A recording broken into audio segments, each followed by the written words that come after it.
DC versus CSK ಪಂದ್ಯದಲ್ಲಿ ನಿನ್ನೆ Delhi capitals ತಂಡ ಗೆದ್ದು ಬೀಗಿದೆ. ನಿನ್ನೆ ನಡೆದಂತಹ ಏನು YS Rajasekhar Reddy international cricket ಸ್ಟೇಡಿಯಂನಲ್ಲಿ ಇಂಡಿಯನ್ ಪ್ರೀಮಿಯರ್ ಲೀಗ್ ಪಂದ್ಯದಲ್ಲಿ ಚೆನ್ನೈ ಸೂಪರ್ ಕಿಂಗ್ಸ್ ವಿರುದ್ಧ ಡೆಲ್ಲಿ ಕ್ಯಾಪಿಟಲ್ಸ್ ಗೆದ್ದು ಬೀಗಿದೆ. ಬ್ಯಾಕ್ ಟು ಬ್ಯಾಕ್ 2 ಪಂದ್ಯದಲ್ಲಿ ಹೀನಾಯ ಸೋಲು ಕಂಡಿದ್ದ ಡೆಲ್ಲಿ ಕ್ಯಾಪಿಟಲ್ಸ್ ನಿನ್ನೆ ಚೆನ್ನೈ ವಿರುದ್ಧ ಮೊದಲ ಪಂದ್ಯವನ್ನ ಗೆದ್ದಿದೆ. 171 ರನ್ಗೆ ಚೆನ್ನೈ ತಂಡವನ್ನ ರಿಷಬ್ ಪಂತ್ ನಾಯಕತ್ವದಲ್ಲಿ ಡೆಲ್ಲಿ ಟೀಮ್ ಕಟ್ಟಿ ಹಾಕಿತು.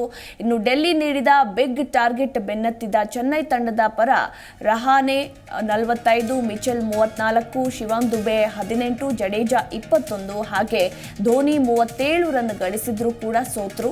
ಇನ್ನು ಟಾಸ್ ಗೆದ್ದು ಬ್ಯಾಟಿಂಗ್ ಮಾಡಿದ ಡೆಲ್ಲಿ ನಿಗದಿತ 20 ಓವರ್ನಲ್ಲಿ 5 ವಿಕೆಟ್ ನಷ್ಟಕ್ಕೆ 191 ರನ್ ಕಲೆ ಹಾಕಿತು.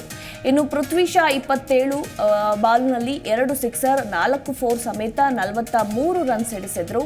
ಹಾಗೆ ವಾರ್ನರ್ 3 ಸಿಕ್ಸರ್ 5 4 ಸಮೇತ 52 ರನ್ ಚಚ್ಚಿದ್ರು.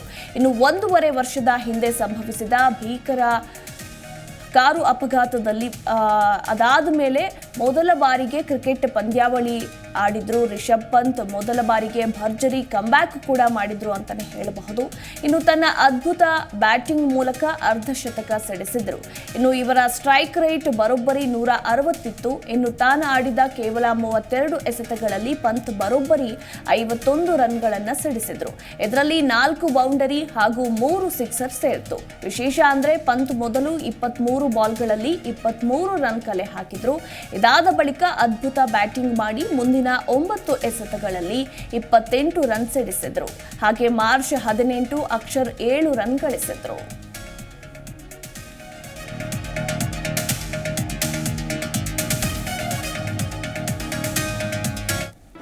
ಜಿ ಕನ್ನಡ ನ್ಯೂಸ್ ಈಗ ನಿಮ್ಮ ಮನೆಯಲ್ಲೇ ನೋಡಿ.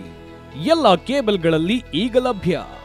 ಸನ್ Direct 292, Jio TV 1334, U digital 162, city cable 51, GTPL 17, Abhishek cables 821, rock line telecommunication 51, Shri Basaveshwara number 60, Vinayaka digital number 53, in digital number 896ರಲ್ಲಿ.